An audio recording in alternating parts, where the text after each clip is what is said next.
Welcome to immunology. Okay, let's start the cytotoxic hypersensitivity which is type 2 sensitivity. जैसे type 1 का दो names थे, immediate and anaphylactic. Immediate किस लिए कह रहे थे? क्योंकि वो विद इन मिनट्स रिएक्ट कर रही थी. और एनाफाइलेक्टिक क्यों कह रही थी? क्योंकि उसमें एलर्जी होती थी due to the granules of the due to the mediators of the mast cells. अब हमारे पास है टाइप 2. ये डिफरेंट है टाइप 1 से. अब टाइप 2 और टाइप 3 थोड़ा बहुत कंपेयर होती हैं, लेकिन हमने साथ साथ लेकर चलना है हर चीज़ को. अब जो टाइप 2 सेंसिटिविटी है ना, उसमें क्या हो रहा है? उसमें भी एंटीबॉडीज़ ही इन्वॉल्व है. एंटीबॉडीज़ की वजह से ही जो है ना हाइपर सेंसिटिविटी होती है. लेकिन इसके नाम का मतलब क्या है? ये एंटीबॉडीज़, अच्छा उसमें थी IgE एंटीबॉडीज़, इसमें है IgG या IgM एंटीबॉडीज़. ठीक है, remember one thing in your mind. अब होगा क्या? इसका नाम है cytotoxic. Cytotoxic. Cyto means cell. Cell के लिए टॉक्सिन को क्रिएट करना, मतलब सेल की लाइसिस कराना. किसके सेल की? हमारी बॉडी. क्योंकि हाइपर सेंसिटिविटी हमारी बॉडी क्या कर रही है? किसी भी एंटीजन को, किसी भी हार्मलेस एंटीजन को ओवर एग्जैजरेट दिखा रही है, लेकिन वो खुद को ही नुकसान पहुंचा रही है. जैसे कुछ लोग होते हैं ना, जब वो दूसरों को कहते हैं ये गंदा है, ये गंदा है, ये गंदा है, उसको स्वेयर रिएक्शन देते हैं, तो इंटरनली वो खुद ही अफेक्ट हो रहे होते हैं, मेंटली, फिजिकली. मतलब वो खुद जब गंदे, मतलब ओवर एग्जैजरेट कर रहे हैं ना किसी प्रॉब्लम को जो कि हार्मलेस है, आपको खुद को ही नुकसान होगा उस चीज़ का. मेंटली तौर पे आप टेंशन, डिप्रेशन कराओगे. तो जैसे हमारी बॉडी IgG और AgM प्रोड्यूस करे, तो वो हमारे सेल के खिलाफ ही वर्क करें, हमारे सेल को ही डैमेज करें. कैसे कर रहे हैं? ये बहुत इंपॉर्टेंट चीज़ है. सबसे पहली बात, इसमें भी दो फेज़ हैं. जैसे वहाँ पर था सेंसिटाइजेशन फेज़, सेम एग्जैक्टली यहाँ पर भी सेंसिटाइजेशन फेज़ है, पूरा लिख लेना. नंबर 2 पे हमारे पास इम्यूनोलॉजिक फेज़, जिसमें रिएक्शन फेज़ भी कहते थे, सेम इसमें भी ऐसे इम्यूनोलॉजिक फेज़. इसमें क्या होगा? रिएक्शन आएगा, रिएक्शन फेज़ भी कहते हैं, इसमें रिएक्शन होगा. सेंसिटाइजेशन फेज में क्या है कि फर्स्ट टाइम कोई एक्सपोजर हुआ तो हमारी सेंसिटाइज हो गए सेल्स, और वो IgG और IgM प्रोड्यूस करना शुरू कर देंगे. ठीक है. अच्छा, अभी इसका मैकेनिज़्म पे जाती हूँ, लेकिन उससे पहले मैं आपको ये बात बताना चाहती हूँ कि आपको हाइपर सेंसिटिविटी टाइप 1 का मैकेनिज़्म याद होना चाहिए कि किस तरीके से IgE एंटीबॉडीज़ बन रही थी. ठीक है. अब इसके मैकेनिज़्म में क्या होता है, अब इसका ज़रा गौर से सुनने वाला है. क्यों होता है, कैसी एग्जांपल्स हैं, वो आगे बताती हूँ. लेकिन इसके मैकेनिज़्म में बेसिकली क्या हो रहा है? ये हमारी बॉडी का सेल है.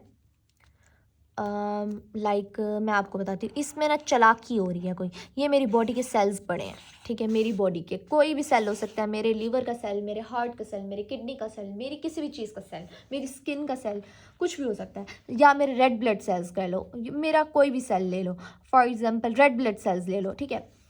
अब होगा क्या? बाहर से एंटीजन आया. रुको, मैं एंटीजन के लिए मार्कर उठा लूँ. ओके. मेरी अब ऐसे समझ लो, नाक के ज़रिए से ही आ गया, या मुंह से, नाक से, कहीं से भी आ गया, एंटीजन आया बाहर से. एंटीजन, ये एंटीजन दिखा रही हूँ. इस एंटीजन ने क्या किया? चालाकी की, मेरे रेड ब्लड सेल्स के साथ जाके अटैच हो गया, चालाकी की. और अब ना इसने ऐसी चेंजेस की, मेरी रेड ब्लड सेल्स की मेम्ब्रेन पे जाके अटैच हो गया. अब मेरे इम्यून सेल्स, मेरे APCs ने देखा कि हाँ ये तो एंटीजन है. अब ना इसने ना मेरे रेड ब्लड सेल्स है, मेरा अपना, मेरी ज़ाती जायदाद, मेरे रेड ब्लड सेल्स में उसकी सेल मेम्ब्रेन के अंदर क्या हुआ? फिट हो गया. और अब ना हमारा जो APCs है ना, उसको लग रहा है ये पूरा का पूरा एंटीजन है, मेरा रेड ब्लड सेल भी एंटीजन है. वो समझ रहे हैं पूरा का पूरा मॉलिक्यूल ही बाहर से आया है. क्योंकि बाहर से आने वाले ने क्या किया? चालाकी किया, उसने मेरे रेड ब्लड सेल्स पे अटैच हो गया. अब क्या होगा? मेरे APCs ने इसको देखा, एंटीजन को इनगल्फ किया, मेरे T सेल्स के पास गया, T सेल्स ने B सेल्स को एक्टिवेट किया, B सेल्स ने क्या किया? B सेल्स ने IgG बनाई और IgM, पहली बार में IgM बन गया, IgM और IgG. अब क्या होगा? IgG आएंगी, IgG एंटीबॉडीज़ आ रही हैं. ठीक है, एंटीबॉडीज़ आ रही हैं इससे लड़ने के लिए. अब वो क्या करेगी? पूरे सेल को ही ऐसे एंटीबॉडी लग जाएगी, मतलब उसको ऐसे लगेगा ये रेड ब्लड सेल्स भी बाहर से आया, क्योंकि इसके ऊपर ये लग रही है ना, इसको ऐसे लग रहा है उसने ये पूरा का पूरा एंटीजन शो हो रहा है। अब होगा क्या, इस आईजीजी ने ना किस पोर्शन के साथ अटैच हो रहा है, फैब पोर्शन के साथ। एंटीजन बाइंडिंग साइड ये होती है, एफसी पोर्शन ये होता है। अब जो इसके साथ अटैच हो रहा है, अब आप लोगों ने कंपेयर करना है। जब मैंने हाइपर सेंसिटिविटी टाइप 1 पढ़ाई थी तो तब हमने क्या कहा था कि वो जो हमारी आईजीई है वो हमारे मास सेल्स के ऊपर अटैच हो रही है और यहाँ आके एंटीजन अटैच हो रहा है। लेकिन यहाँ पर क्या है, पूरा एंटीजन ऐसे है और ये मेरी एंटीबॉडी है। अब क्या करेगी, एंटीजन और एंटीबॉडी कम्प्लेक्स बन रहा है। क्या हो रहा है, ये देखो, ये एंटीजन और एंटीबॉडी कम्प्लेक्स। अगर आपको याद हो, एंटीजन और एंटी बॉडी का कम्प्लेक्स जब बनता है तो वो किसको एक्टिवेट करता था, हमने कॉम्प्लीमेंट सिस्टम में पढ़ा था, आईजीजी और आईजीएम किसको जो है ना एक्टिवेट करता था, हमारे कॉम्प्लीमेंट सिस्टम का मैंने आपको बताया था वो एक्टिवेट होता था, जिसमें हमारे पास क्लासिकल पाथवे था। क्या अब ये क्या करेगा, ये एंटीबॉडी कॉम्प्लीमेंट सिस्टम को एक्टिवेट करेगी और एक और चीज़ करेगी, दूसरा क्या करेगी, कॉम्प्लीमेंट सिस्टम को एक्टिवेट करेगी, नंबर 1। नंबर 2 एक और करेगी, ADCC। व्हाट इज़ ADCC, ये हम ना रिपीटेडली पढ़ के आ चुके हैं। मैंने फर्स्ट मेरे ख्याल से मैंने इनेट सेल्स में पढ़ाना शुरू किया था ADCC, antibody dependent cytotoxic cell mediated immunity. ये क्या है मैं आगे बताती हूँ, लेकिन उससे पहले कॉम्प्लीमेंट सिस्टम को समझो। अब क्या हो रहा है, अब ना बेसिकली समझने वाली बात है, मेरे ये रेड ब्लड सेल्स हैं, इसके ऊपर आके एंटीजन अटैच हुआ, इसने पूरा शो किया कि मैं पूरा एंटीजन हूँ।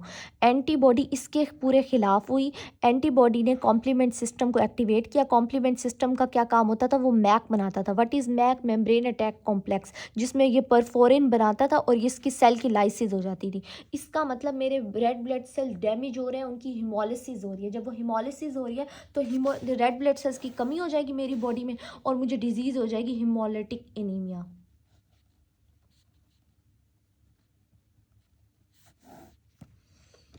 तो देखो ये मैकेनिज्म है। और दूसरा क्या कर रहा है ये साथ में ये ना जो एंटीबॉडी होती है ना, ये ऐसे साइटोकाइंस रिलीज़ करती है जिसकी वजह से ना हमारे मैक्रोफेजेस जो फैगोसाइटोसिस करते हैं ना उनको बुलाती है और न्यूट्रोफिल्स को बुला रही है, ताकि ये आके पूरे के पूरे को इनगल्फ कर लें। Antibody dependent cytotoxic cells mediated immunity already हमने शॉर्ट क्वेश्चन में पढ़ा था, नेचुरल किलर सेल्स में और न्यूट्रोफिल में। इसके ऊपर आईजीजी के रिसेप्टर होते हैं और ये फ़ौरन भागती हुई आती है और इसको पूरा इनगल्फ कर लेती है। तो ये दो काम करिए। अब इसका आपको मैकेनिज्म समझ आया। अब आपने लिखना नहीं है, अभी सिर्फ और सिर्फ इस डायग्राम को देखो। साइटोटॉक्सिक मतलब पूरा सेल हमारा ख़त्म हो रहा है, डैमेज हो रहा है। मेरा ना असल में गला ना दुख रहा है बोल बोल के, इस वजह से अब मुझसे बोला नहीं जा रहा और मैं बार बार रुक रही हूँ। मतलब मुझे ऐसा लग रहा है मैं अगला लेक्चर रिकॉर्ड नहीं कर पाऊँगी। अब रात का 1 हो रहा है, मैं लेक्चर रिकॉर्ड नहीं कर पा रही, मुझसे बहुत मुश्किल से बोला जा रहा है। ओके, अल्लाह ताला मदद करें प्लीज़। अच्छा, रेड ब्लड सेल्स पे आके एंटीजन अटैच हुआ, देखो अटैच हो गया। अब हम उसकी सेल मेम्ब्रेन के अंदर अटैच हुआ। अब एंटीबॉडी आईजीजीआई पूरी की पूरी एंटीबॉडी इसके साथ अटैच हो गई, binds to the antigen on membrane. अब उसने एक्टिवेट किया। आपको पता है ना, जब एंटीजन एंटीबॉडी कम्प्लेक्स बनता है तो वो कॉम्प्लीमेंट सिस्टम को एक्टिवेट करती है। कौन से, क्लासिकल C1 उसको एक्टिवेट करेगी और वो मैक बनाएगा सेल मेम्ब्रेन। ये देखो मेम्ब्रेन अटैक कॉम्प्लेक्स मैक बनाएगा और सेल की लाइसिस यहाँ पर फॉरिन करेगा और सेल की लाइसिस। इसका मतलब मेरे अपनी बॉडी के रेड ब्लड सेल्स ही डैमेज हो रहे हैं। तो ये सारा थीम हाइपर सेंसिटिविटी टाइप 2 में हो रहा है। फॉर किसकी वजह से, क्योंकि एंटीजन एक जगह आके अटक गया, एक जगह आके फिक्स हो गया, मेरी सेल मेम्ब्रेन के अंदर फिक्स हो गया। अच्छा, अब आप लोगों को मज़े की बात बताती हूँ। सबसे पहले डेफिनेशन देखते हैं, मैकेनिज्म मेरे बच्चों को समझ आ गया, फिर मैं एग्जांपल्स पे चलूँगी। एग्जांपल्स बहुत इंपॉर्टेंट है इसकी। अच्छा, अब क्या हो रहा है, cytotoxic hypersensitivity occurs when antibody directed at the antigens of the cell membrane. मतलब ऐसे एंटीजन्स पे जो कि मेरे सेल मेम्ब्रेन के अंदर है, वो एक्टिवेट करेंगे कॉम्प्लीमेंट को कॉम्प्लीमेंट मेम्ब्रेन अटैक कॉम्प्लेक्स बनाएगा और सेल की या वो कॉम्प्लीमेंट को एक्टिवेट करेंगे या एडीसीसी कराएंगे। एडीसीसी क्या होता है, मैंने आपको पहले भी बताया था। आईजीएम और आईजीजी क्या करती है, ऐसे साइटोकाइंस रिलीज करती है जहाँ फैगोसाइटोस आ जाते हैं, न्यूट्रोफिल आ जाते हैं और मैक्रोफेजेस, ताकि वो पूरे उसको फैगोसाइटोस कर सकें। इसको कहते हैं antibody dependent cell cytotoxic mediated. अच्छा, अब वो कहते हैं जो आईजीजी है ना, ये तो मैंने आपको बता दिया, ठीक है। अब हमारे पास आ जाती हैं एग्जाम्पल्स। एग्जाम्पल्स में हमारे पास, यहाँ से करो मेरे स्टिकी नोट से, मैं तो यहीं कहूँगी, यहाँ से बुक पे लिखा हुआ है, मैं दिखाती हूँ, लेकिन मैंने ना बस शॉर्ट नोट्स बनाए हुए हैं फ्लो के लिए। हमारे पास कुछ ऐसी ड्रग्स हैं जो कि हाइपर सेंसिटिविटी टाइप 2 भी करती हैं, लाइक पेनिसिलिन होगी। हाल पेनिसिलिन वहाँ पर भी थी हाइपर सेंसिटिविटी टाइप 1 में, वो तो बंदे एलर्जिक थे, लेकिन यहाँ पर क्या करती है पेनिसिलिन आके मेरी रेड ब्लड सेल्स की मेम्ब्रेन पे अटैच हो जाती है और मेरे रेड ब्लड सेल्स पे अटैच हो जाती है और शो करती है मैं पूरा का पूरा एंटीजन हूँ। तो उसके पूरे के खिलाफ आईजीजी एंटीबॉडीज़ बनती हैं और आके कॉम्प्लेक्स बनाती हैं और क्या करती हैं, सेल की लाइसिस हो जाती है। अच्छा, कुछ ऐसी ड्रग्स हैं जो कि ऐसे काम कर रही हैं, आके एंटीजन के तौर पे अटैच हो जा रही हैं ऑन द सेल मेम्ब्रेन। इसमें हमारे पास पेनिसिलिन है, फिनासेटिन है, क्यूनिडाइन है, जो कि हिमोलिटिक एनीमिया कॉज कर रहा है, रेड ब्लड सेल्स की हिमोलिसिस करा रहा है। अच्छा, अब इसमें एक और एग्जांपल है एबीओ ब्लड ग्रुप सिस्टम की। इसमें क्या होता है, अच्छा इसमें मैं आपको बताती हूँ। For example ABO blood group system भी इसी की एग्जांपल है। अच्छा, इसमें क्या होता है, अगर एक इंसान डोनर पेशेंट ए है और जो मेरा रेसिपिएंट है उसमें क्या है, वो बी है। अब जो मेरा रेड ब्लड सेल्स है, अब हमें पता है, बॉडी को तो पता होता है कि मेरे पास एंटीजन जो लगे हुए हैं वो बी एंटीजन है। अब अगर आपने गलती से किसी भी इंसान को बी वाले को ए दे दिया और आपने ऐसे रेड ब्लड सेल्स भेजे जिनके ऊपर ए एंटीजन लगा हुआ है, तो जैसे ही जो हमारे एपीसीज हैं वो देखेंगे, वो कहेंगे ये तो मेरी बॉडी का हिस्सा ही नहीं है, वो इसके खिलाफ आईजीजी बनाएंगे और इसकी हिमोलिसिस करा लेंगे। बेशक वो रेड ब्लड सेल्स की करा रहे हैं जो डोनर से आया है, लेकिन अब तो बॉडी का हिस्सा बन गया है ना, तो इसमें भी जो हिमोलिसिस हो रही होती है ड्यू टू ब्लड ट्रांसफ्यूजन, जो गलत आप ट्रांसफ्यूजन कर लेते हो, वो भी इसी मेथड से हो रही होती है। Same exactly RH haemolytic anaemia में भी ऐसे होता है, जो कि पॉजिटिव नेगेटिव को आप कर लेते हो। अच्छा, उसके बाद आ जाता है क्यूनिडाइन अटैचमेंट। अब ये क्या करता है, ये एक ऐसी ड्रग है, सुनने वाली बात है, वहाँ था रेड ब्लड सेल्स के ऊपर अटैच हो रहा था ना एंटीजन, ये ड्रग ऐसी है, ये जाके प्लेटलेट पे अटैच हो रही होती है। प्लेटलेट्स पड़े हुए होते हैं, ऐसे प्लेटलेट्स होते हैं, उन पे अटैच हो जाती है। फिर जैसे ही हमारा इम्यून सेल्स देखते हैं तो आईजीजी उस पूरी प्लेटलेट के खिलाफ बना देते हैं और प्लेटलेट को डैमेज कर देते हैं और प्लेटलेट की कमी हो जाएगी, जिसको हम थ्रोम्बोसाइटोपिनिया भी कहते हैं।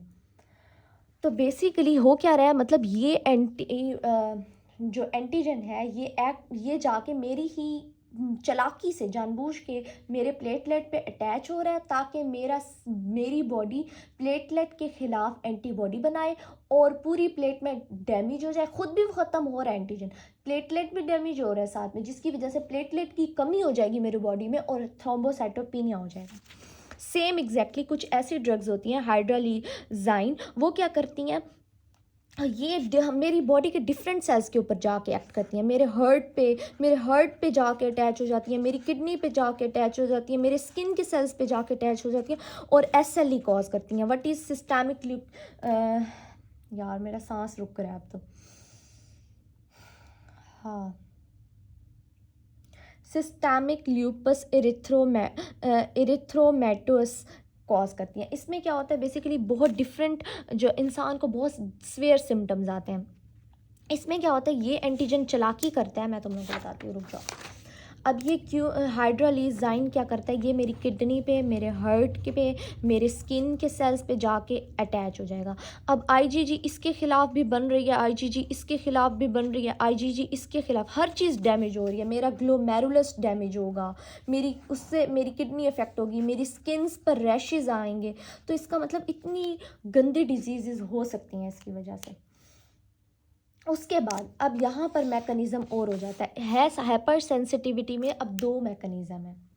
या तो एंटीजन, अब सुनने वाली बात है, या तो एंटीजन जैसे मैंने यहाँ 3 एग्जांपल्स दी, ये ड्रग्स की, एबीओ की, क्यूनिडाइन की और हाइड्रोलिजिन, इनमें ये एंटीजन खुद जाके मेरी सेल की, मेरे चाहे रेड ब्लड सेल्स हों, चाहे मेरे प्लेटलेट्स हों या मेरे हार्ट के सेल्स हों, उनके ऊपर जाके एंटीजन खुद जाके सेल मेम्ब्रेन के ऊपर अटैच हो जाता है। लेकिन कुछ बैक्टीरिया ऐसे हैं, मतलब वो ऐसे कुछ ऐसे एंटीजन्स होते हैं जिनका स्ट्रक्चर मॉलिक्यूलर और केमिकल स्ट्रक्चर ना, मॉलिक्यूलर स्ट्रक्चर ना मेरी बॉडी के सेल से मिलता है। मतलब फॉर एग्जांपल समझने वाली बात है, जो माइकोप्लाज्मा न्यूमोनाई कौन सा है? Smallest bacteria mycoplasma pneumoniae. For example mycoplasma pneumoniae मेरी बॉडी में आया, एंटीजन एक बार देख लिया, उसके खिलाफ मेरी बॉडी ने आईजीजी बना ली। अब माइकोप्लाज्मा जाके मेरे किसी सेल पे अटैच नहीं हो रहा, लेकिन इसका स्ट्रक्चर मेरे रेड ब्लड सेल्स की कुछ प्रोटीन्स होती हैं उनके स्ट्रक्चर के साथ सेम है। मतलब जैसे किसी का डुप्लीकेट नहीं आ जाता, किसी की मिमिक्री करना, तो यहाँ पर क्या होता है, माइकोप्लाज्मा का एंटीजन ना सेम था मेरे रेड ब्लड सेल्स की एंटी, तो मेरे इम्यून सेल्स इतने पागल हैं कि वो अपने ही रेड ब्लड सेल्स के खिलाफ एंटीबॉडीज़ बनाते हैं और उसको डैमेज करते हैं, जिसकी वजह से जिस बंदे को माइकोप्लाज्मा न्यूमोनाई एक बार हुआ तो नेक्स्ट टाइम अगर उसके बॉडी में गया आया तो उसके साथ वो मेरी रेड ब्लड सेल्स को भी डैमेज कर देंगे। वो ऐसी एंटीबॉडीज़ बना रहा है मेरी बॉडी, हिमोलिटिक एनीमिया हो जाएगा। I hope you understand, you pick my point. Basically इसमें क्या हो रहा है, स्ट्रक्चर सिमिलैरिटी आ रही है। वहाँ पर ये था, यहाँ तक कि जितनी भी एग्जांपल्स थी, यहाँ पर मैंने जो आपको डायग्राम से दिखाया कि एंटीजन खुद जाके सेल मेम्ब्रेन पर अटैच हो रहा है, ठीक है, और पूरे के खिलाफ एंटीबॉडीज़ बन रही हैं। लेकिन यहाँ पर क्या हो रहा है, एंटीबॉडीज़ तो आईजीजी जो बन रही हैं वो माइकोप्लाज्मा न्यूमोनाई के खिलाफ है, लेकिन मेरे रेड ब्लड सेल्स की जो प्रोटीन्स है ना, कुछ प्रोटीन्स वो इस माइकोप्लाज्मा के एंटीजन से थोड़ी सी मिलती हैं, तो ये एंटीबॉडीज़ इसके खिलाफ भी वर्क कर रही हैं, लेकिन ये जाके मेरे रेड ब्लड सेल्स को भी डैमेज करना शुरू हो जाएंगी, जिसकी वजह से हिमोलिटिक एनीमिया हो जाएगा। मतलब ऐसा समझो अंधाधुंध ये काम कर रही हैं। अच्छा, इसको मॉलिक्यूलर मिमिक्री भी कहते हैं। अब यहाँ पर ना एग्जाम्पल दी हुई है बुक में, पहले एग्जाम्पल्स उन्होंने ड्रग्स की दी हैं जो कि, और उसके अलावा क्यूनिडाइन की दी हैं जो कि थ्रोम्बोसाइटोपिनिया और एसएलई इसकी दी हैं। नेक्स्ट एग्जाम्पल उन्होंने ऐसे इन्फेक्शंस की दी हैं जैसे माइकोप्लाज्मा न्यूमोनाई है, उसमें ऐसी ऑटो एंटीबॉडीज़ बन रही हैं जो कि क्रॉस रिएक्ट करती हैं मेरे रेड सेल एंटीजन्स के साथ, मतलब मेरे रेड सेल्स को ही डैमेज करी हैं मेरी एंटीबॉडीज़, जिसकी वजह से हिमोलिटिक एनीमिया हो रहा है। बिल्कुल सेम एग्जैक्टली इन्होंने एक और एग्जाम्पल दिया, 3 एग्जाम्पल्स हैं इस मैकेनिज़्म में, ठीक है। एक और हमने पढ़ा था स्ट्रेप्टोकोकाइस का ग्रुप, स्ट्रेप्टोकोकाई पढ़ा हुआ है ना, स्टैफ और स्ट्रैप, तो स्ट्रेप्टोकोकाई का एक ग्रुप होता है जो कि अगर मेरी बॉडी में एक बार आया और ना मेरी बॉडी में आया हुआ, सेंसिटाइजेशन हो गई, आईजीजी बन गई है, ठीक है, आईजीजी बन गई है। अब ना दूसरी बार जब स्ट्रेप्टोकोकाई आएगा ना, तो ना वो आया हुआ है, लेकिन मेरे जो कार्डिक सेल्स हैं, मेरे जो हार्ट के सेल्स हैं ना, मेरे हार्ट के सेल्स, उसकी प्रोटीन्स ना स्ट्रेप्टोकोकाई से मिलती हैं, तो मेरी जो आईजीजी है ना वो हार्ट को भी साथ डैमेज कर रही हैं, जिसकी वजह से कार्डिक इश्यूज़ आना शुरू हो जाएंगे। सेम एग्जैक्टली एक और डिज़ीज़ का नाम है गुड पोस्चर सिंड्रोम। इसमें क्या हो रहा है, इसमें क्या होगा, इसका भी मैं आपको बताती हूँ, ये आपने ज़रूर, जैसे ये ऑटो एंटीबॉडीज़ में भी जब मैं आपको पढ़ाऊँगी ना इम्यूनो डेफिशिएंसी तब भी बताऊँगी, लेकिन ये अभी भी सुन लो, गुड पोस्चर सिंड्रोम में क्या हो रहा है।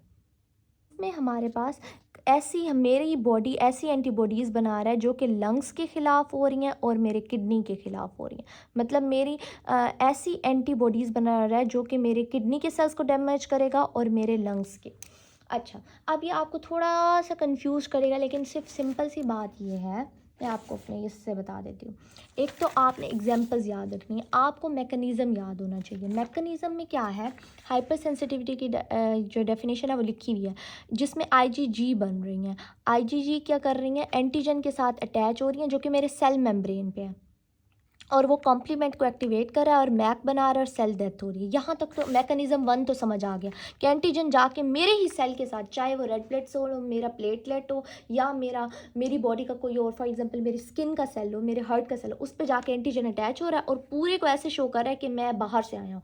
तो मेरे IgG क्या करती हैं, पूरे के अब दूसरे फेज़ में पूरे के खिलाफ FAB इसके साथ अटैच होगा और कॉम्प्लीमेंट सिस्टम को एक्टिवेट करेगा और ADCC कराएगा। ठीक है, कॉम्प्लीमेंट सिस्टम मैक बनाएगा और सेल की लाइसिस हो जाएगी, जिसकी वजह से कोई भी डिजीज़ हो सकती है। अगर एंटीजन मेरे रेड ब्लड सेल्स के साथ अटैच होगा तो हिमोलिटिक एनीमिया होगा, और अगर प्लेटलेट्स के साथ अटैच रहा है तो प्लेटलेट्स की डिफिशिएंसी होगी, जिसको थ्रोम्बोसाइटोपिनिया कह रहे हैं। और अगर मेरे किडनी के साथ अफेक्ट कर रहा है, मेरे स्किन, और उससे SLE होगा। SLE एक पूरा सिंड्रोम है। अच्छा, अब इसका दूसरा मैकेनिज़्म ये था, ये था फर्स्ट मैकेनिज़्म कि इस टाइप का भी आ सकता है एंटीजन। अब दूसरा मैकेनिज़्म उन्होंने हाइपर सेंसिटिविटी में 2 में ये बताया, जिसमें उन्होंने डिफरेंट इन्फेक्शंस की बात की, बैक्टीरिया की, माइकोप्लाज्मा और स्ट्रेप्टोकोकाई और गुस्ट पास्चर सिंड्रोम। उसमें वो ये कहते हैं कि बॉडी में एंटीजन आया हुआ है, फॉर एग्जांपल माइकोप्लाज्मा एंटीजन आया हुआ है, लेकिन मेरी बॉडी ने एंटीबॉडीज़ भी बना ली हैं, IgG उसके खिलाफ IgG बनाई है, लेकिन इस एंटीजन का स्ट्रक्चर मेरी बॉडी के रेड ब्लड सेल से मिल रहा है, इस एंटीजन का स्ट्रक्चर मेरे रेड ब्लड सेल से मिल रहा है। तो मेरी IgG इसको भी ख़त्म करेंगी, लेकिन साथ में मेरे रेड ब्लड सेल्स को भी डैमेज करना शुरू कर देंगी, जिसकी वजह से हिमोलिटिक एनीमिया हो जाएगा। और अगर फॉर एग्जांपल ये एंटीजन स्ट्रेप्टोकोकस है, तो वो क्या करेगा, ये इसकी स्ट्रक्चर मेरे हार्ट से मिलेगी और ये हार्ट, मेरी एंटीबॉडीज़ हार्ट के खिलाफ जो है ना रिएक्शन शो करेंगी, जिसकी वजह से हार्ट के सेल्स डेथ होंगे, जिसकी वजह से साइटोटॉक्सिक हाइपर सेंसिटिविटी कहते हैं। आई होप यू अंडरस्टैंड। अगर आप लोगों को कुछ भी बात समझ ना आई हो कमेंट सेक्शन में बताना। असल में मेरा गला आज बहुत दुख रहा है और मेरा मतलब बिल्कुल बस सोई हुई है। एक तो आप लोग इसका 1 मिनट में इसका ना आपको स्क्रीनशॉट लेने का कहती हूँ, 1 मिनट। इसका स्क्रीनशॉट लेना चाहते हो ले लो, ये बहुत अच्छे हैं, मतलब पूरा ये मैंने यहाँ से लिखा है, मैं फ्लो चार्ट में बना लेते रहती हूँ। और दूसरा हाइपर सेंसिटिविटी टाइप 1 और टाइप 2 का डिफरेंस देखना है, ये भी देख लो। I hope you like the video, please like share and comment. Next lecture में हम टाइप 3 पढ़ेंगे और टाइप 4 इंशाल्लाह।